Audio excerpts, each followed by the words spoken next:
Nelson Mandela once said, "A winner is the person who never gives up." Good afternoon, wonderful viewers out there. This is the Students Are, live on Fine TV Gambia, your only viewpoint. And I will be your host for today, Awa Camara. Well, today we will have a discussion about the independence of the Gambia. We all know that the Gambia will be having its independence again on Sunday, 18th of February, 2024. So today with me is Fatima Gassama, a student of Masru Senior Secondary School. So Fatima, you're welcome. Thank you. I'm glad to be here, and I hope this will be a fruitful discussion. Okay.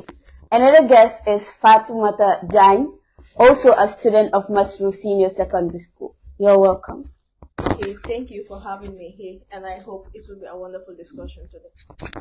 And we also have Omar Sani, who is a student of Nusrat Senior Secondary School. You're welcome to Fine TV Gambia.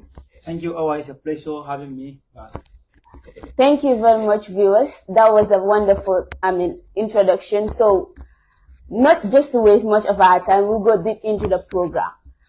Our topic today is about the independence of the Gambia. So, I will start. What do you understand about the nation being independent? Thank you again, Awa Camara, for that wonderful question. Independence in general, it means when a country has the ability to govern itself without being under control with another country, being under the control of another country, rather. Wow, that is a wonderful explanation. I just hope we are independent. So what do you understand about a country being independent different from us? Okay, my understanding about a country being independent is it being about being able to govern itself, like control itself, like a country being sovereign. Yeah. So can you please clarify to the people, like when we talk about a country being independent and also a country being a republic? Because people have this misconception. They don't know whether a country is independent or it's a republic. Thank you very much, Awa. I think this question is an important question. Independent mean when a country gain its internal self-government, means that country is independent, meaning the country has its own head of state. When a country is pronounced a republic, it means the country is now a sovereign state. When we say sovereign state, means the constitution of that particular country is drawn by the citizens of the country, and now we have an elected president who is chosen by the people of the particular country. Wow. Yes. Okay, that is really interesting, because we say if a country is independent, meaning they can cater for themselves without needing external help. So, can you tell us when did the Gambia become an independent country and a republic as well? Thank you for that question. The Gambia became independent on 18 February 1965, and it became republic on 24th April 1970. Okay, meaning we became a republic on the 24th of April 1970. So which republic are we in? Are we in the first, second, or third? Because some people think that a country becomes republic. Change in republics happen when change in presidency happens. So are we in the first, second, or third republic? The Gambia is currently in the second republic because, like, I can say the second constitution is what we are still using. Like, okay. That's the 1997. So you want to tell us that a country becomes a republic when they have a new constitution? Yeah, sure. A country becomes a country become a republic when the constitution is changed. Okay. Yeah. I just hope that we will soon be in the third republic. So could you tell us Sir Dawda's position before independence and some of the achievements he did? Sir Jawara actually before he became independent. A president. Before he became a president. Yeah. Yeah. Before he became a president, he served as a prime minister. Okay. Yeah, he served as prime minister in the Gambia.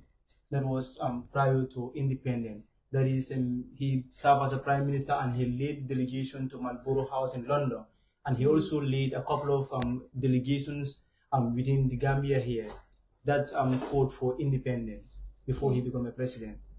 Okay. And he also served as the flag bearer for PPP, that is People's Progressive Party. So, can you tell us some of his achievements during his presidency? Yeah, some of his achievements during his presidency is one, he led the country to gain its independence. That is one achievement that he made. That is a political achievement. Second, he also served as the first president. It's also an achievement that he made. Sure. He also tried during his presidency. There are unprecedented developments that he did in this country. One is infrastructure. He did not very much, but then he did some. When also come to healthcare, there was not much, but there is some. Yes, those are some of the achievements that Dawda did. And he also strengthened ties between the Gambia and other countries, that is outside world. Like, for instance, if you're Gambian during Dawda's time, you can go to UK with your Gambian passport. And that was an achievement that Dawda made because he strengthened the ties between the Gambia and the outside world. He really tried though, because even fighting for independence of a nation means a lot. So I understand that you're also a poet. So could you give us some poetry lines? Okay, the title of this piece is The Gambia in Chaos. Here it goes. For the Gambia, my homeland, the land of my birth that never breathed in chaos, the home of peace and legend that died for us to freedom, blessed with tribes that adopt acculturation and stress away tribal dooms. See, this is the land that brought her away from the myth of imperialism. Gambia lembankoti, Cairo nin tenkuwa nin sabatoke ni jidame. But confusion stripped away the humanity and tranquility of this nation. I guess that's okay. Wow, the poem is really, really educative and it's amazing. So, and also, you're also a poet, isn't it? So, please recite for us some poetry lines. Okay, the poem's title is Behind the Bloodshed. So I'll just give you some lines. Okay. And here it goes. Day is gone when we separate ourselves in the vacuum of our kingdoms. In the presence of peace, there comes the absence of bloodshed. There comes the darkness of bloody sword that divides us into clinching and bloodshed. That was born in our midst. A bloodshed that never left us in tranquility. In the presence of tribal time that frees our hearts and minds into classes like gladiators.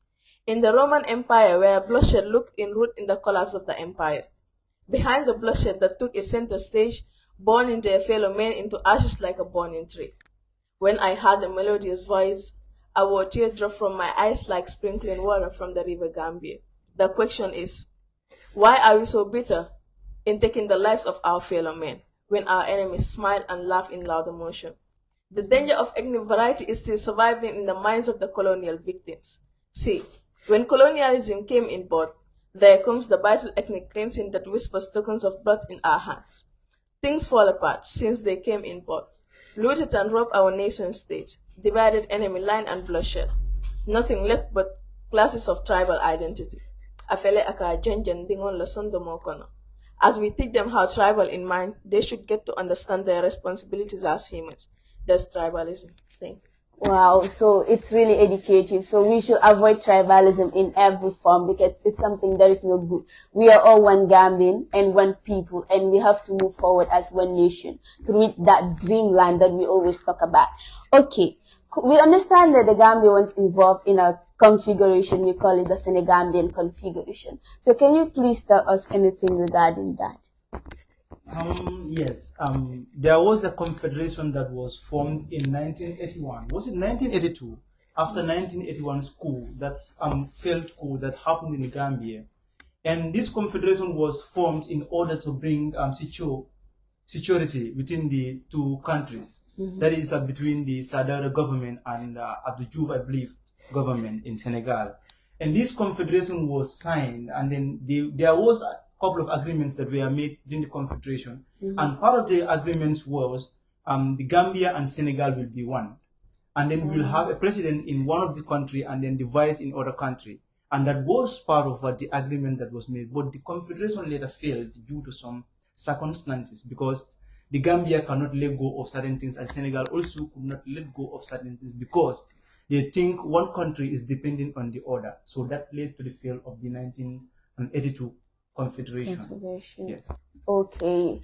That is something that is like, it's very confusing though. But can you tell us like some political parties in the Second Republic and their leaders? Some political parties in the Second Republic, the one is UDP, which the leader is Lawyer Dabo. NPP, which the leader is Adama Barrow. We have the we have this PDOIS. We have many, but to make it short, I'll stop there. Okay. Yeah, thank you very much. So, what are you willing to do for your nation as a youth? Like we said, youths are the backbone of every nation. So, as a youth, what are you hoping to do for your nation? Okay, I as a youth, what I'm hoping to do is the things that are expected of me, because like if the nation go forward, it's like everything in the nation is in our hands. Mm-hmm. So we're the ones that can take it further. So I as a youth, I believe that like, I can do everything which it takes, for the nation to grow and to go further. Right. So every youth seated there, you should think as he did, and also we should work hard every single day in order to take the Gambia to the dreamland. So do you really believe in the dreamland? Because every day we keep hearing people say that the dreamland, the dreamland, the dreamland. Do you believe in the dreamland? That the Gambia will become a day that we will not like involve in taking grants and aids from other countries? Like, do you believe in the dreamland? Yeah, so I would say I believe in the dreamland because in 1963, Martin Luther King said the dreamland, whether he will reach or not, but we as a people will one day reach the dreamland. And today the Negroes in America, they reach the dreamland until we have a black president in America, Obama. Mm-hmm. So I believe that one day this country also will liberate herself from the circles of colonialism, where we will not take grant from any other country, but we depend on our own GDP to feed this nation. The dreamland will be achieved when we put our collective efforts together to work for this country, not our individual agendas, where we will be driven by our own interests. But when we are driven by the interests of the state, then we will solely reach the dreamland, where Gambia will no more take grant from any other country.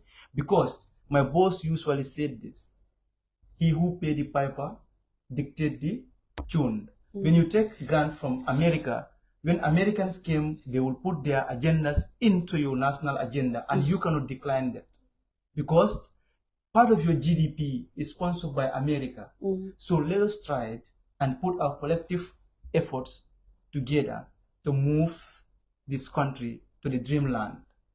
It is going to be difficult.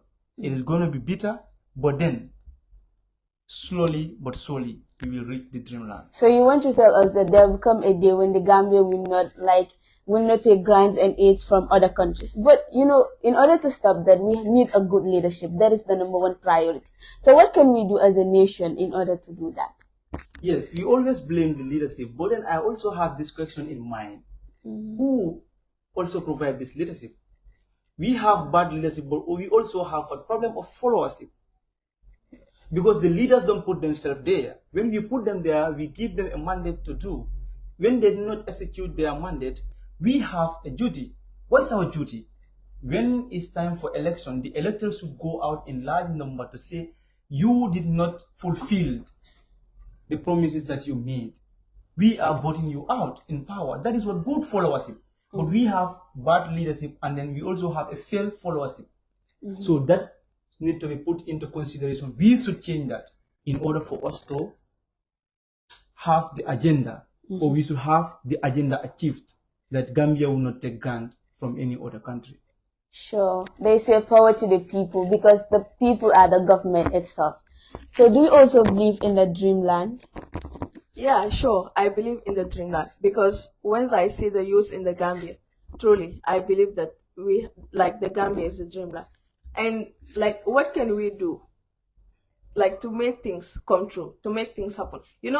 Sleeping, being there, talking, that cannot change anything. Sure. Everyone will be there complaining. But I can say we are the government. Who is the government if not us? So as a person, what do you think is what you can do for your country? we are the ones voting in elections. We are the ones like to choose our leaders. So it's not all like as he said, it's not all bad leadership. Sometimes the followers also they have part in it. So I believe like everything is in our hands. So everything is in our hands because we are the ones who vote for those leaders there, either good or bad. So what say do you have regarding the dreamland as well? It's hard to imagine the dreamland of the Gambia, but I believe with hard work and perseverance, Gambia can become a dreamland. Yes, with the youths working hard, not being there sitting and folding their hands, but to go out there and work for it. Because if you want something, you must strive for it. But you can't just be sitting in there and you expect everything to come your way. That can be. So we have to work hard for what we want. Yeah. And I surely believe the dreamland. We can. Sure, it's as the saying goes, hard work really pays. So just to remind you that you're watching us live on Fine TV Gambia, your only viewpoint. So what comparison do you have between the two regimes, that is Jawara, President Jammeh and the current president, like comparison in their achievements and other stuff? So Yes, I'm not very much at comparison, but then I will try and give some verdict on both presidents. I must commend President Jawara for him maintaining the stability for 32 years in this country. That is something that he really did. When you come to the political landscape in this country during Jawara's era, the political landscape was so stable. And then when you come to the security sector also, it was that much accurate. It was secure, and the crime rate in the Gambia was not that much high compared to this current regime. When it comes to President Jammeh, I will commend him in the educational sector and health and infrastructure. Jammeh picked us from nowhere, and then he built more than 150 something schools in the country, both ranging from a primary school to senior secondary schools. And when it comes to hospitals, he also built some major hospitals in this country, and that is the health sector. When it comes to infrastructure, also he connect the country nationwide, from Banjul to Basse. So which means that Jammeh did something in health, education, and infrastructure. And when it comes to security also, the country was stable. There was nothing like killing and other stuff in the country. Understand? It was so stable. So President Barrow also, I must commend him. He's not doing much, but then he is also doing something at his own corner. When it comes to infrastructure, President Barrow is also connecting the country. When it comes to electricity, he's also connecting. He is doing some things at his corner. But when it comes to security, the country is not secure. The country is not secure compared to President Jammeh and President Jawara's regime. President Adam Barrow's regime, I think the government is giving a blind eye and a deaf ear to the security sector. And when we talk about security sector, we are not talking about external security alone. We are talking about internal security is the priority. And every government, for you to be commended well by your citizens, you must prioritize what internal security. In the Gambia, every day you had murder case, and the things that are triggering that murder cases in this country is the president is using his prerogative of mercy in pardoning criminals in this country, and that is triggering foreign nationals to kill our own innocent sisters and brothers in this country. So we are sending a message, a signal or a warning to the regime. Let them change the manner in which they use the powers vested on them by the constitution of the state. And when comparing these regimes, you will come to realize that all these regimes did well more than this current regime. Sure. Yes. All right. Do you really think the Gambia is independent? Like, are we really independent? Because if you look at the definition of being independent and the Gambia, it's totally different. Yeah, the question of independence is subjective. It is subjective. Your perspective on it and my perspective on it may be different. So I will give my verdict on whether Gambia is independent or not. In one way or the other, we may claim to be independent. But when we look at things, the way things are going in this country, theoretically, we are independent, but practically we are not independent. Yes. So when you say we are independent, we must be able to do things for ourselves. And we must also take decisions on our own without leaning on other countries. That, in theory aspect, define what independent means. But practically, are we doing that? Practically, we have a head of state and head of government that sits in the state house, which used to be Governor's mansion. You understand? Yeah. Which used to represent the Queen of England. So now we have a Gambian who sits there, presiding over our affairs, but is he taking decision based on Gambian perspective or based on Western perspective? That is the question that we should ask ourselves. And the reasons why he is doing that is because the Gambia does not sustain its budget. This 2024 budget is 60% sponsored by Western allies, 40% sponsored by Gambians. So do you think a country that depends more on Western aid can stand out in the international community and say something on its own? That is the question. That's why I said it is subjective. Yes. All right, that is the question, and I hope a day will come that you guys will, answer that question for us. So, do you also really think that the Gambia is independent? The Gambia, mom, it's independent. So, as he said, independence. Theoretically, we may be independent, but practically we are not. But sometimes, if you look at how things are going in our country, it's really not saying well. For instance, we are this is our Gambia. We should control our resources. But as we all can see, for instance, the rivers and things like the fish, the Gambia, though it's a small country, we can say that it's a poor country, but resources truly we have it, and we are the ones that should control our resources for ourselves. So would an independent state? How can sometimes it's crazy, to be honest. We truly speaking, we've been controlled by the Western world. Okay, so I believe that a day will come that we will be self-controlled. So what aspect do you have regarding the independence of the Gambia? Well, it says that we are independent, but in my own aspects, we're not. Because can you imagine, we are independent, and they said independent is when a country has the ability to govern itself. But no, I don't think that is happening in Gambia. I'm sorry to say that, but compared to the definition and what currently is happening in the country is different. Yes, it's totally different.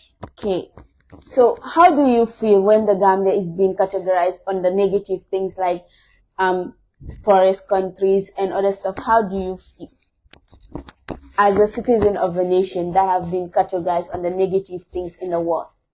I feel bad when I heard that the Gambia is a poor country. And I don't believe that the Gambia is a poor country.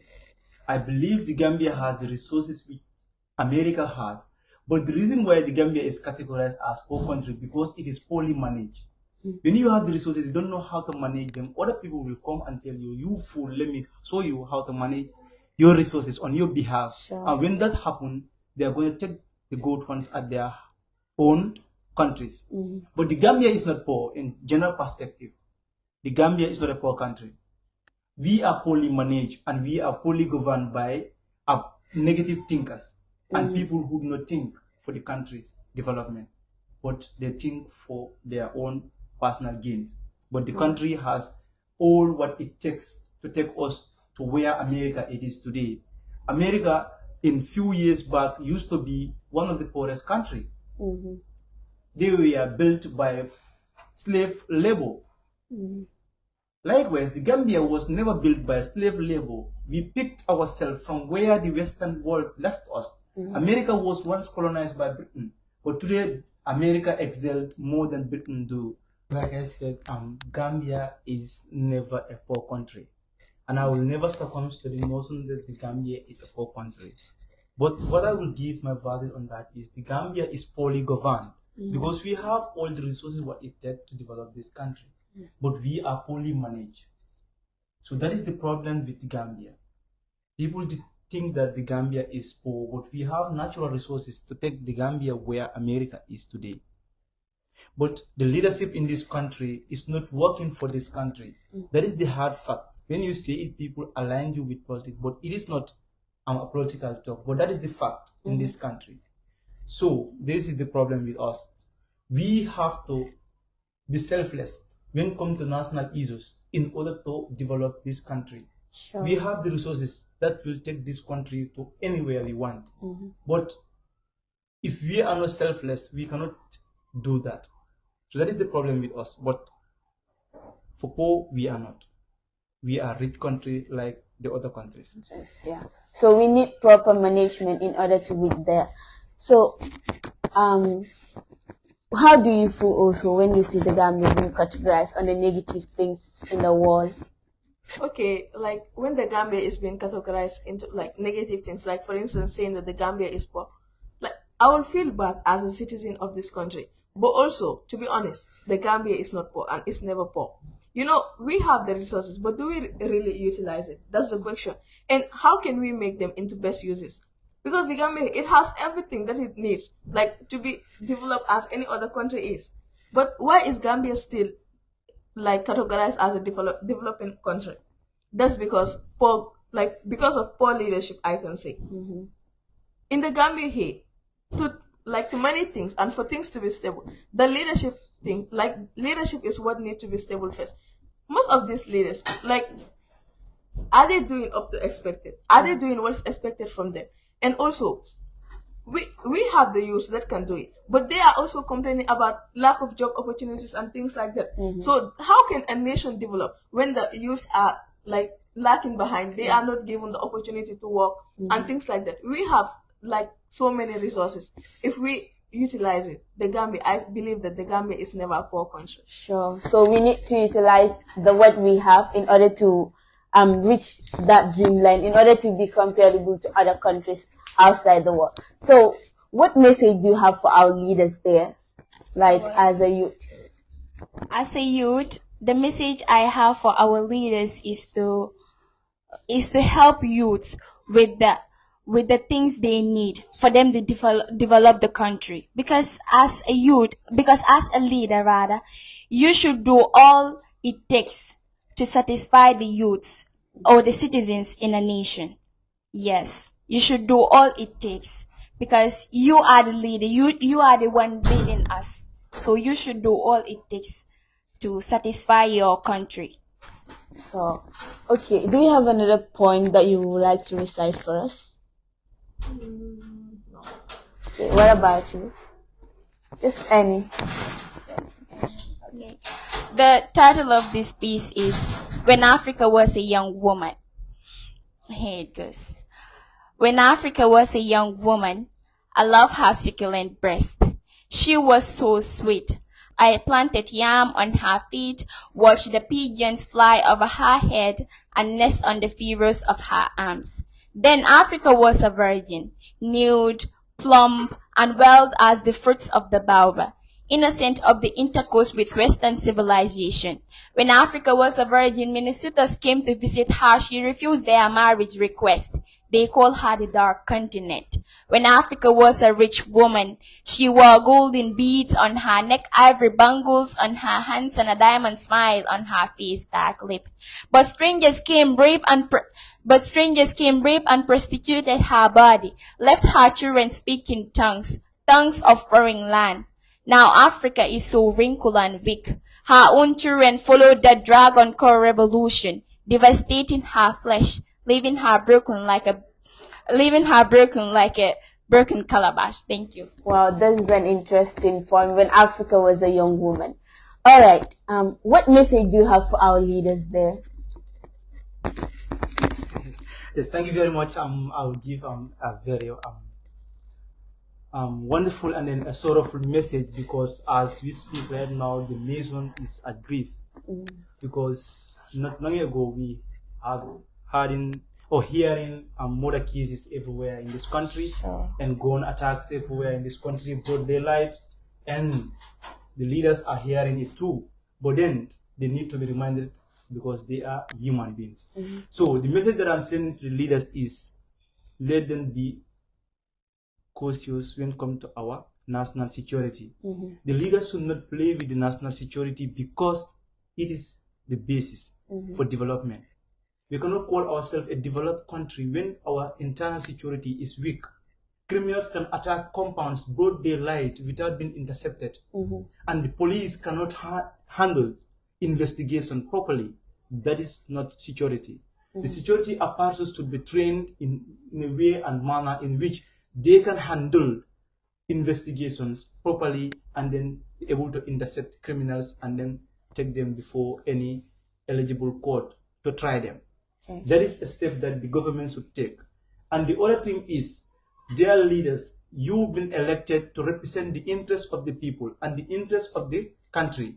Do not pursue your personal interest first. Pursue the personal interest of the state first before your personal interest. That is what all developed countries do in order to reach where they are. Sure.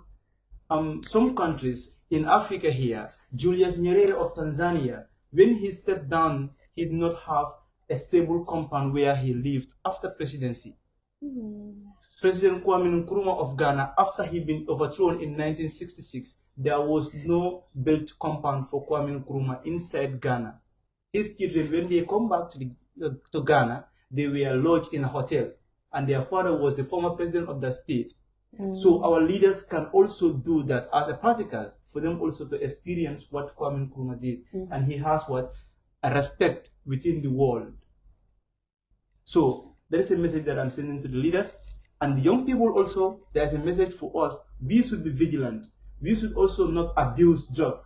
As we are seeing the tragic that happened at the concert last week, it is something that is devastating. Young people abusing drugs which are not common to them. These drugs, according to sources, they are manufactured out of what?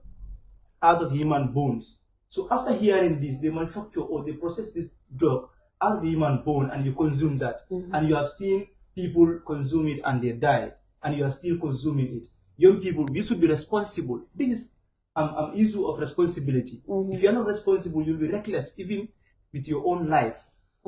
So young people, we also have a role to play in order to maintain the stability of the country. Sure. We avoid hard drugs. We avoid drugs in general. Yes. All right. Just to remind you that you're watching us live on Fine TV Gambia, your only viewpoint. So what final message do you have for the Gambians out there as we are, almost at the independence? So what final message do you have for the Gambia to turn a new leaf? Yes, the final message that I have for the Gambians in general is, as we turn into a new leaf, independence are celebrated annually. And I think we celebrating independence not just to jubilate, but independence is a reminder of the sacrifice made in order for us to be where we are today. It is just to remind us in general that we have a task to play. We have a role to play in order to save the future of this country. Sure. To save the future in order for us to reach the dreamland as we all anticipate to reach one day. It is not something that we should be only celebrating at the Independence Stadium or at any venue that we have. But we should think, what role does Jawara play in Independence Day or in the process in which Jawara passed through in order for us to achieve independence? What was P.S. Njai's role in order for us to achieve independence? What were they anticipating for? These are things that we should meditate on in order for us to reconnect ourselves and then to pick up where they stopped and continue the struggle. Sure. That is independent. Sure. I guess we really need to work together as a nation in order to reach that dreamland. So what final message do you have for the Gambians and everybody seated there? Well, the final message I have for, as we all know, Sunday is Independence and people will be going, jubilating and stuff like that. We should put this sense in us that independence is not only to jubilate and stuff like that. We should know that before getting this independence, the struggles that were made to get this independence. So the message I have for everyone out there is that to serve our country as expected. Yes, for our leaders, anyone out there watching this, we should serve our country as expected. Yeah. Okay. Thank you very much. So we should serve our country as expected. So what final message do you have for everybody watching and to the Gambians out there? Okay, the final message I have, it will go to the youths because as I said earlier, we are the backbone of every developed country. Like for the nation to develop is in our hands. So most of the like criminal cases that are happening here, I can say they are all done by the youth. So you as a youth of the country, what do you think is what you can do for your country instead of like raping, murdering people and things like that? The Gambia is no longer secure, to be honest, because nowadays, like even to go out is a problem, most especially in night. I can even say not day, not night, both day and night. Like things can happen. So as a youth, you need to think of like one thing. So do you really mean that we need security reforms? Yeah, exactly. We need security. As we all know, a nation cannot develop without security. Who will think of going to work when we know that like my life is not like safe or things like that? Will I think of going for any other thing? No. So like in order for the nation to develop also, I can say security is the main thing. And we the youths, we are the ones that can provide this security, even though the government have a big role to play. But if they don't do it, we can do it for ourselves. As I always say, we are the government and the government is us. So let's not sit and wait and say, like the government should do it or whatsoever. We are the government. So we are the government. It was indeed an interesting dialogue. And just to remind you, it's Fine TV Gami, and I was your host, Awa Camara. Join us next week also for another interesting interview. Thank you.